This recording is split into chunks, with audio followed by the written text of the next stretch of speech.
Good morning, students. In today's class of RAC, we will discuss about the properties of an ideal refrigerant. तो practically अगर बात करें तो कोई भी रेफ्रिजरेंट हमारा आइडियली बिहेव नहीं करता, बट फिर भी कुछ प्रॉपर्टीज़ ऐसी हैं जो रेफ्रिजरेंट जो भी हम यूज़ करें उसमें होनी चाहिए, दैट इज़ डिज़ायरेबल प्रॉपर्टीज़ कुछ होनी चाहिए। तो इनकी लिस्ट आपके सामने है। जैसे पहले पॉइंट की बात करें कि it should have low boiling point, boiling point उसका लो होना चाहिए। तो it should have low boiling point. Second property की बात करें, जैसे वेरी इंपॉर्टेंट है, high latent heat of vaporisation. भाई जितनी ज़्यादा लेटेंट हीट होगी रेफ्रिजरेंट की, it means that the required mass flow rate per unit cooling capacity is small. ठीक है ना, थोड़ा सा liquid mass flow rate means per unit उसका रेफ्रिजरेंट का वॉल्यूम कम फ्लो करेगा और ज़्यादा हीट डिसिपेट करेगा, एक्सचेंज करेगा। ठीक है ना, between the evaporator and the condenser.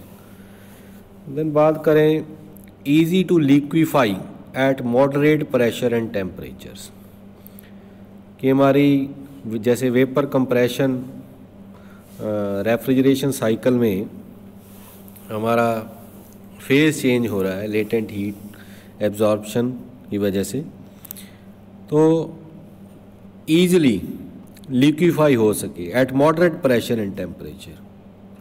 ठीक है ना, तो high critical temperature, low liquid specific heat, low specific volume of vapour, then very important non corrosive to metals, कि जैसे हमारा रेफ्रिजरेंट से कॉपर की ट्यूब्स में फ्लो कर रहा है तो उसके साथ कोई कोरोसिव एक्शन ना हो। ये नहीं है कि ट्यूब कोई ख़राब कर दे वो और कोरोजन हो जाए।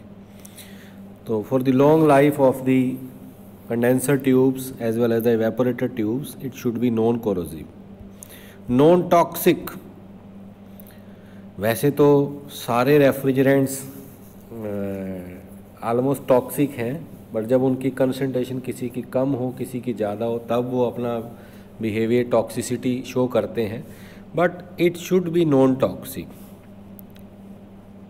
ठीक है ना, तो वैसे तो टॉक्सिक हमारा जो एयर रेफ्रिजरेंट है वही टॉक्सिक नहीं है, बाकी सारे टॉक्सिक। तो कुछ कंसंट्रेशन स्मॉल कंसंट्रेशंस में भी टॉक्सिक हैं, कुछ हाई मिडल टॉक्सिक हैं और कुछ लार्ज कंसंट्रेशन में टॉक्सिसिटी बिहेवियर शो करते हैं।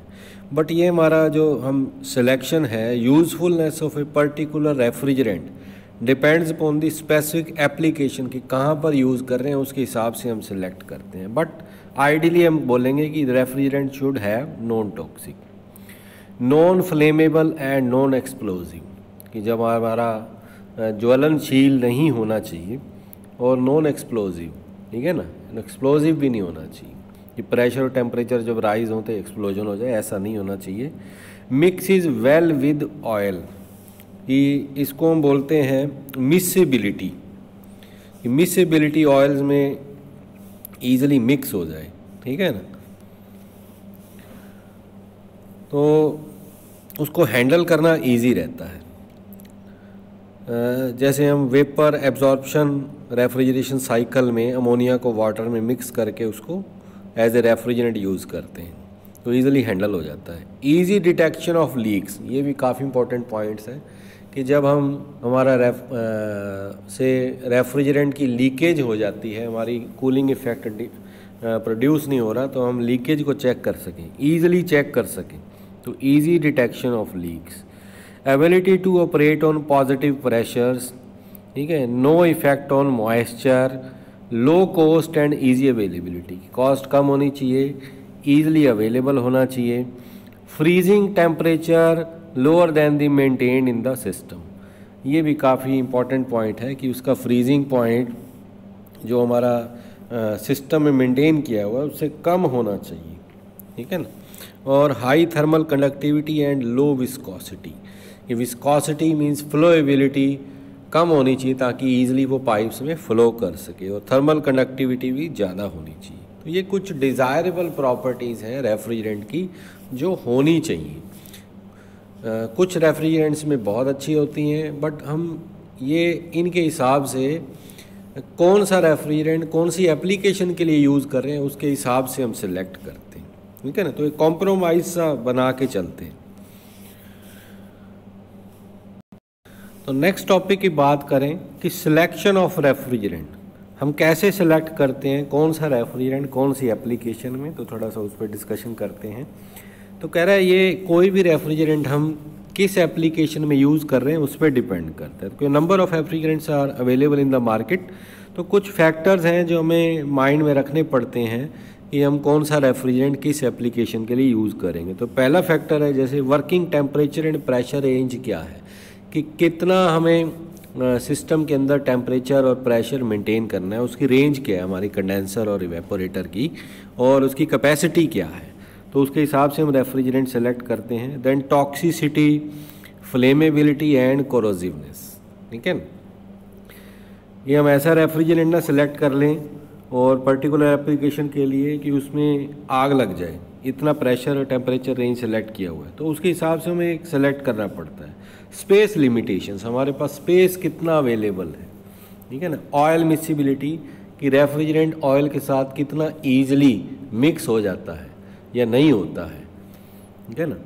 Temperature require in the evaporator condenser, next factor है कि हमारा इवेपोरेटर में कितना सराउंडिंग से बिलो टेम्परेचर हमें मेंटेन करना है, कंडेंसर में कितना टेम्परेचर मेंटेन करना है, और कंडेंसर का जो कूलिंग मीडियम है वो अवेलेबल है या नहीं, क्योंकि कुछ कंडेंसर्स में हम वाटर को यूज़ करते हैं एज ए कूलिंग मीडियम, ठीक है ना, ताकि रेफ्रिजरेंट अपनी हीट वाटर को दे सके। तो उसमें हम ये देखते हैं कि कूलिंग मीडियम अवेलेबल भी है या नहीं। Then type of equipment and it size, कौन सा इक्विपमेंट है और किस साइज़ का है, और एप्लीकेशन क्या है, और ईजिली अवेलेबल है कि नहीं। इकोनॉमिकली पॉइंट ऑफ व्यू से भी हम देखते हैं कि हमें ये सिलेक्ट तो कर लिया, अगर हमें महंगा पड़ रहा है तो हम दूसरा सिलेक्ट करेंगे। तो ये कुछ फैक्टर्स हैं कि जिनके हिसाब से हमें पर्टिकुलर रेफ्रिजरेंट सेलेक्ट करने में हेल्पफुल होते हैं। तो जैसे कुछ एग्जांपल्स दिए हैं हमने, जैसे low pressure and high temperature refrigerants हैं, जैसे हमें suppose air conditioning of theatres करनी है, offices, factories and auditoriums, means बड़े बड़े हॉल है, तो वहाँ पर हम जनरली R11 रेफ्रिजरेंट यूज़ करते हैं जो कि वाटर है, R718, R718, ठीक है ना। Industrial cold water supply use for distillation and cooling of the equipment, तो इंडस्ट्री में R30 मिथाइलिन क्लोराइड यूज़ करते हैं। फिर हमें प्रेशर के हिसाब से कोई थोड़ा सा प्रेशर बढ़ गया है, intermediate pressure and low temperature refrigerants, जैसे डोमेस्टिक रेफ्रिजरेंट्स में हम R12 यूज़ करते हैं, R134A यूज़ करते हैं, या आजकल ब्यूटेन R600 या आइसोब्यूटेन R601 यूज़ कर रहे हैं। फिर high pressure and low temperature refrigerants हैं, ये भी डोमेस्टिक एंड कमर्शियल फ्रीजर्स हैं, जैसे अमोनिया यूज़ करते हैं इसमें R717 और R12, okay. Then high pressure and very low temperature में हम liquefaction of gases, metallurgical operations हैं, कोई एरोडायनामिक्स एंड विंड टनल्स में हम यूज़ कर रहे हैं, जैसे इथेन R170, R13, R14 और इथाइलिन। ये कुछ रेफ्रिजरेंट्स के नाम है। इसमें हमारा कॉमन जो क्वेश्चन बनता है कि डोमेस्टिक से रेफ्रिजरेटर्स में कौन सा, तो R134A और आजकल R601 आइसोब्यूटेन। और विंडो कंडीशनर्स की बात करें तो उसमें हम R12 यूज़ करते हैं, क्योंकि इसका जो है highest relative ozone depleting potential है R12, विंडो एयर कंडीशनर्स में हम घरों में यूज़ करते हैं। So this is all about in today's lecture. I hope you have understand the basics behind the properties of ideal refrigerant and the factors considered for selection of a particular refrigerant. Thank you. Meet you in the next lecture.